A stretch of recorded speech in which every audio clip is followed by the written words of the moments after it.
Yo, and hello everybody, Mike here, baseball collector, and I'm going to be doing a little tabletop showcase. This is going to be a short one, but I finally picked up at the Dallas show the last card I needed for this kind of mini project, this mini subset, because I don't know about you guys, but when I was a kid, trying to find these autographs of these all-time greats, very, very difficult. And since I've gotten older, these have kind of popped up and I've just kind of picked them up sporadically over the years. And I finally got all five. And so I want to tell you a little bit about a history of these and just kind of show you the cards. So back in 1990, Upper Deck decided to change the game.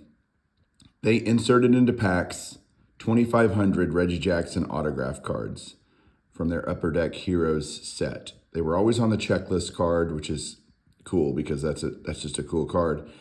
And they were always numbered to 2,500. And that sounds like a lot in today's modern world, but back then that was freaking nuts because of how many boxes they issued. So here is the Reggie first ever pack inserted autograph.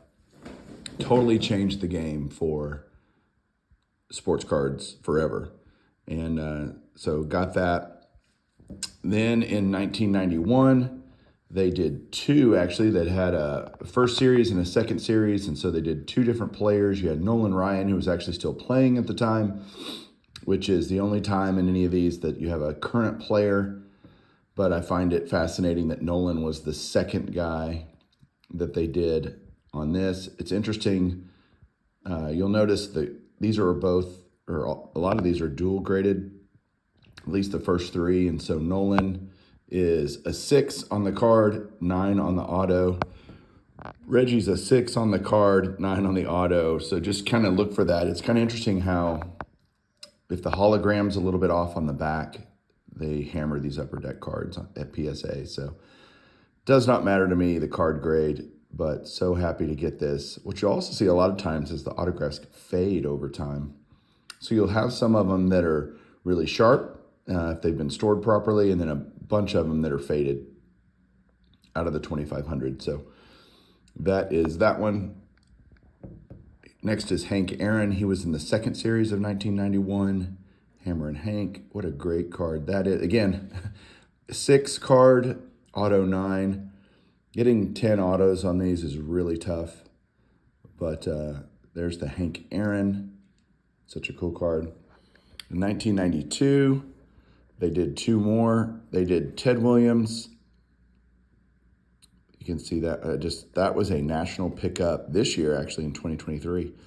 I bought this one and these are not cheap, by the way. So I don't think any of them are cheap anymore because they're pretty high in demand. I mean, we all loved these cards when we were kids. And then the last one is 92 Upper Deck. This is the second series one. It's the Johnny Bench Joe Morgan. You can see there some of the fading that will happen over time with these if they're just, again, not stored properly. But absolutely love that I kind of completed this. I don't know why Upper Deck didn't keep this going. There was a Mays, Willie Mays in 93 was the guy, but he never signed his cards. So there you go. That is it, guys. Goose approves, and we'll talk to you guys soon. Let me know what you think down below. Keep collecting.